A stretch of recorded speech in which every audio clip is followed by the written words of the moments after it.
นี่ล่ะมันคือกรรมของมึงหน่อยเอ้ยสิ่งที่มึงเฮ็ดให้กูมันเจ็บปวดทรมานสิ่งที่มึงเว้าให้กูนะคนด่าทั้งประเทศกูยังบ่เจ็บเท่าที่เอื้อยน้องกูด่ากูว่ากูเนี่ยลิ้น TikTok มันลิ้นบ่คือบ้านคือเมืองลิ้นแล้วไปดูถูกบ้านเขาจังสั่นจังซี่โดยที่กูบ่ได้ดูถูกอีหยังเลยมึงเฮ็ดให้ครอบครัวกูเกลียดชังกูมึงเฮ็ดให้ครอบครัวกูด่ากูทุกคนสาวผู้ไทยก็มีคลิปนี้จิมาให้ทุกคนได้รับชมนำกันเนาะสาวลาวคนนี้ซัดบ่าวน้อยปากเซเต็มเลยเนาะเหมือนจะรอวันนี้มานานเนาะทุกคนคือแบบด่าสาบแช่งแบบสะใจเลยเนาะเหมือนว่าเธอจะรอวันนี้มาทั้งชีวิตเนาะทุกคนเนาะเอ้าเป็นจังได้หันกับรอรับชมช่วงต่อไปอีกเนาะ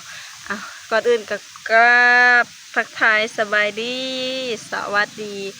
FC ไทยลาวเบอร์ทุกคนทุกท่านเด้อค่ะสาวผู้ไทยยินดีต้อนรับเข้าสู่ซ่องแม่เลี้ยงเดี่ยวChannelเนาะพี่น้องเนาะก็บ่ได้พบพอกับสาวผู้ไทยประมาณ2 วัน3 วันเนาะพี่น้องก็เหตุผลก็สาวผู้ไทยบุกลุยเกี่ยวข้าวเนาะบุกซะเพราะว่าฝนกับหมาแน่เนาะฝนกับสิตกหำเข้าแล้วก็สาวผู้ไทยกับฟ้าวเกี่ยวข้าวพี่น้องเอ้ยบ่ได้ลงฮอตคลิปกะกินฮอตคิดถึง FC คือเก่าเนาะมื้อนี้ก็คือมาหนเข้าเนาะนี่กำลังแดดอ้อทุกคนเมื่อคืนนี้ฝนตกแล้วก็ตากแดดให้เพิ่นแห้งสักก้อนเนาะมื้อนี้นี่สิฮุบไปปั้นอยู่บ้านใช้รถไปปั้นอยู่บ้านเนาะจางนาเคยจางลานเพิ่นมาแก่ให้เนาะกาสาวผู้ไทยก็เห็น FC เนาะก็ขอบคุณ FC เด้อที่ส่งคลิปคลิปหนึ่งเนาะมาให้สาวผู้ไทยได้เห็นแล้วก็กะคลิปที่เรื่องบ่าวน้อยปักเสกับไอโบแล้วก็ยูทูบเบอร์หลายๆคนนั่นแหละเนาะที่เพิ่นอะไรก็เรียกอีกอย่างก็ว่าเป็นสแกมเมอร์ก็ได้เนาะที่ว่าไปหาลีดไทยเอาเงินคนอื่นแล้วนี่สาวคนนี้ทุกคนสาวคนนี้เพิ่นคือสีแบบเครียดแค้นในใจมานานแสนนานเนาะแบบว่าคือสิรอมือนี้รอโอกาสนี้เนาะที่จะให้มาถึงบ่าวน้อยปักเสเนาะทุกคนเนาะสาวคนนี้ก็บ่ฮู้ว่าเราสิเครียดแค้นเรื่องใดเนาะกับบ่าวน้อยปักเสนี่คือแบบเครียดแค้นแห่งขนาดเนาะแบบสายตามุ่งมั่นแล้วก็แบบสะใจเหมือนแบบว่าทางชีวิตนี่คือรอเห็นวันนี้วันหายนะวันที่บ่าวน้อยปักเสเป็นแบบนี้มานานเนาะทุกคนเนาะก็ไปรับชมพร้อมๆกันทุกคนแล้วล่าสุดคือไอโบเนาะเพิ่นก็ได้ออกมาเว้าพร้อมเนาะก่อนอื่นกับสาวผู้ไทยก็ขออนุญาตรีแอคชั่นคลิปไอโบเด้อคลิปไอโบเนาะจึงก็เป็นไอที่สาวผู้ไทยฮักแล้วก็ให้ความเคารพนับถือเพิ่นเนาะคือว่าไอโบนี้เพิ่นก็โทรมาหาสาวผู้ไทยเนาะหลังจากที่ว่าเพิ่นถูกแจ้งปิดช่องแจ้งปิดลิขสิทธิ์นะเนาะเพิ่นก็โทรมาหาสาวผู้ไทยเพราะว่าช่องสาวผู้ไทยนี่ให้บ่าวน้อยปากเสดูแลให้ทุกคนบ่แม่นว่าดูแลสำนักแบบว่าอันช่องสาวผู้ไทยนี่มันมันห้าเนาะแบบว่าส่งฟินส่งคอฟินเลยฟินมันบ่มาเลยบ่าวน้อยปากเสนี่สิแก้ให้แล้วก็จ้างเพิ่นแก้ให้เนาะประมาณ2-3เทื่อเนาะเพื่อสิได้ฟินบางจ้างเทื่อละ1,000-2,000เนาะบัดเทื่อสุดท้ายนี่เพิ่นว่าเนาะ3-4,000เนาะ4,000ก็เลยได้นะแบบว่าจ้างแก้ให้นะเนาะแบบว่าแก้เทื่อเดียวแล้วก็แล้วเลยนะแบบว่าบ่ได้เบิ่งหลังบ้านบ่ได้เฮ็ดหยังให้เนาะมีอีเมลอีหยังก็บ่ได้เบิ่งให้แบบว่าบ่ได้ดูแลสำนักแบบว่าแก้ไขให้ทรงรับรายได้ได้เนาะก็ประมาณนี้ทุกคนแต่เพื่อนก็เป็นห่วงสาวผู้ไทยเนาะแล้วเพื่อนก็โทรมาทุกคนไอโบนะ สาวผู้ไทยก็โทรไปถามเพิ่นแน่เนาะโทรไปถามเป็นห่วงอ้ายแล้วเนาะสาวผู้ไทยได้เห็นแบบนั้นก็คือบ่สบายใจเนาะแล้วก็สาวผู้ไทยกับอยู่ในการดูแลของบ่าวน้อยซะด้วยสองสาวผู้ไทยกันเนาะก็กราบขอบคุณ FC ที่เป็นห่วงเนาะ FC เพิ่นก็ทักเข้ามาว่าเป็นจังได๋สองสาวผู้ไทยบ่มีปัญหาบ่ได้โดนเหมือนคนอื่นบ่เนาะบ่ได้โดนเนาะสาวผู้ไทยก็ภาวนาอยู่เนาะ FC เนาะก็ขอบคุณ FC คนไทยฟังไทยฟังลาวเด้อที่เป็นห่วงเด้อเนาะก็ล่าสุดเนาะไอโบเพิ่นว่าสิไปแจ้งความสิมาแจ้งความอยู่ฝั่งลาวเนาะสิมาแจ้งความอยู่ฝั่งลาวทุกคนเสียแรงที่ FC ให้การสนับสนุนเนาะ FC เนาะเสียแรง FC สาวผู้ไทยเลยเสียดายแรง FC ที่สนับสนุนบ่าวน้อยปักเสเนาะก็คิดว่าสิเป็นคนแบบว่าเป็นคนผู้ดีเนาะแบบว่าช่วยเหลือคนลาวด้วยกันแบบว่าทำมาหากินทุกคนนั่นแหละเนาะแล้วผัดมาเป็นแบบนี้เนาะ FC เห็นหน้าเห็นใจ FC หลายเนาะเสียดายที่เพิ่นสนับสนุนคอยซัพพอร์ตตลอดเนาะ FC เนาะก็มารับชมคลิปนี้พร้อมๆกันเนาะทุกคนว่าไรอย่าห่างนี่ล่ะมันคือกรรมของมึงหน่อยเอ้ยสิ่งที่มึงเฮ็ดให้กูมันเจ็บปวดทรมานสิ่งที่มึงเว้าให้กูนะคนด่าทั้งประเทศกูยังบ่เจ็บเท่าที่เอื้อยน้องกูด่ากูว่ากูเนี่ยลิ้น TikTok มันลิ้นบ่คือบ้านคือเมืองลิ้นแล้วไปดูถูกบ้านเขาจังสั่นจังซี่โดยที่กูบ่ได้ดูถูกอีหยังเลยมึงเฮ็ดให้ครอบครัวกูเกลียดชังกูมึงเฮ็ดให้ครอบครัวกูด่ากูเงินที่มึงได้จากการที่มึงเฮ็ดคลิปเอากูไปเว้าเสียหายเงินตัวนั้นมันกำลังสิเข้าหามึงเงินที่มึงอยากได้นักจะได้นะเงินที่มึงได้ด้วยความทุกข์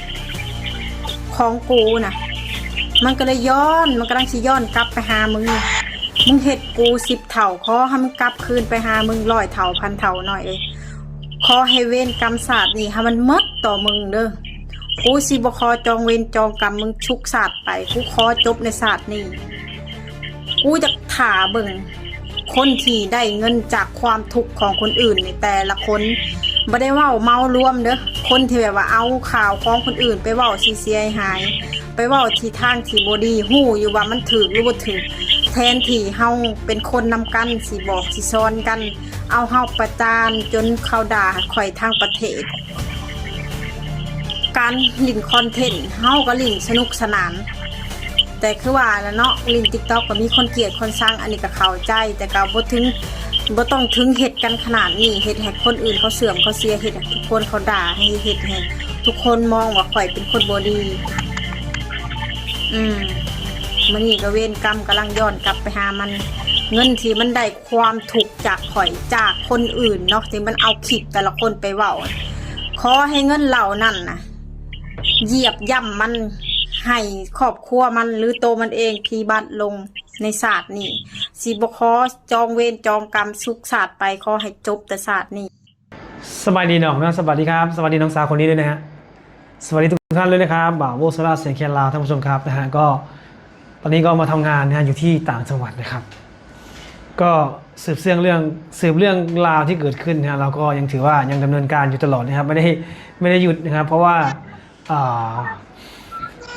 มีคนหลายคนถามบ่าวว่าแจ้งความหรือยังนะครับก็แจ้งแล้วนะครับแล้วก็จะดำเนินการไปต่อที่ทางฝั่งลาวด้วยนะครับล่าสุดนี้ก็จะเตรียมการเดินทางไปที่บ้านน้องสาวลาวที่เขาโดนถูกกระทำด้วยนะครับที่เขาโอนเงินไปที่เรียบร้อยแล้วแล้วก็ไปหาทางบ่าวบุญยู่ด้วยนะครับจะไปที่ปากเซก่อนแล้วก็ปรึกษาทางทนายที่นู่นนะครับเพราะว่าหลายคนก็ถามว่าบ่าวนี้และแจ้งความหรือยังนะครับก็แจ้งไปแล้วนะครับและก็จะมีแฟนของบ่าวไปแจ้งอีกทีนะครับเพราะว่าแฟนของบ่าวเขาก็เพิ่งรู้นะครับว่า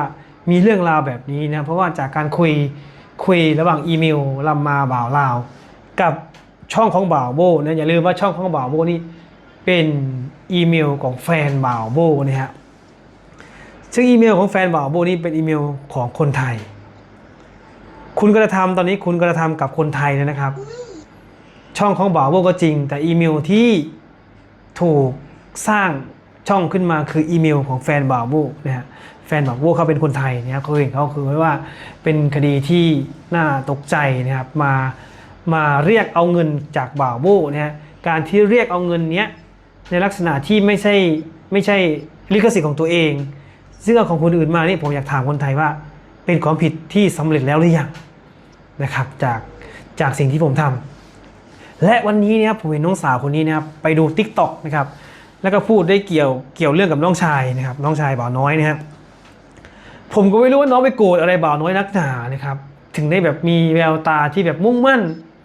เหมือนน้องรอเวลาที่จะเหมือนจะเอาคืนผู้ชายคนนี้นะครับเป็นจังได้ทุกคนหลังจากที่ได้รับชมบรรยากาศเนาะที่คลิปที่น้องหรือพี่เนาะของสาวหลาวคนนี้ละกันเนาะเรียกเพิ่นสาวหลาวคนนี้ละกันเนาะก่อนอื่นก็เพิ่นก็คือแบบรอวันเอาคืนวันนี้มานานแสนนานทางชีวิตเลยเนาะทุกคนและแบบเพิ่นก็เว้าด้วยความแบบคือสิแบบว่าสะใจแห้งอีนี่นะแบบว่าคือแบบว่าเฮาแบบว่าคนอื่นมาทำพิษกับเฮาเนี่ยเนาะทั้งที่เฮานี่บ่ได้เฮ็ดหยังพิษเนาะแล้วเขาก็รอวันที่แก้แค้นเขาคนนั้นนะแบบว่ามันรอมาถึงวันนี้แล้วเขาอันที่คนนั้นที่ทำกับเฮาเนี่ยมัน